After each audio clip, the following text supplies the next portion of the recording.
আছে, হাতাটা কিন্তু আলাদাভাবে আমরা 3 পিসের কাপড়, এইভাবে আমরা কিন্তু উল্টা পাশে মার্কাটা করে নেব। দেখতে পাচ্ছেন এখানে উল্টা পাশে কিন্তু কাটিংটা করতে হবে। এই যে সমান করে নিলাম, তারপর এটাও আমরা বিছিয়ে নেব উল্টা সাইড। এটা উল্টা সাইড হবে এটা। কারণ আমাদের উল্টা সাইডে কাটার উদ্দেশ্য হলো আমাদের কিন্তু মানে কাপড় উল্টা ভাব, মানে এটা সদর, এটা হলো অবসান, আমরা বলি এটা।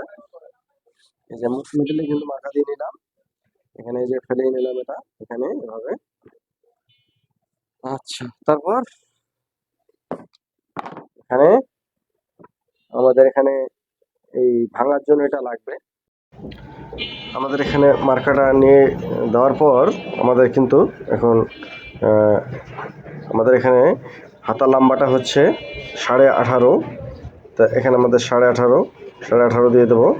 আমাদের হাতা লম্বাটা যতটুকু আমাদের প্রয়োজন এটাই দেবো।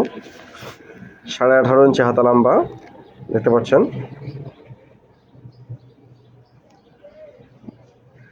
এখানে অ্যাকুরেট মার্কা আমাদের এটাই দিতে হবে। আর এখানে 3 ইঞ্চি নিচে একটা মার্কা দিলাম।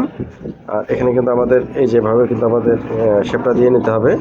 দেখতে পাচ্ছেন এ পর্যন্ত আমাদের কিন্তু এখানে 8.5 ইঞ্চি রাখা হয়েছে। তা হাতার মুখটা কিন্তু 5.5 ইঞ্চি এখানে দিয়ে দিলাম। এখানে 5.5 ইঞ্চি আমাদের এখান থেকে আমাদের কিন্তু এখন শেপটা টানতে হবে। দেখতে পাচ্ছেন এই যে আমাদের কিন্তু হাতার ড্রয়িং কিন্তু হয়ে গেছে। সামনের সাইডটা একটু অ্যাঙ্গেল করে দিলাম যেন ওই জায়গাটা আরও সুন্দরভাবে হাতাটা বসে। তারপর আমরা এখন কেটে ফেলবো।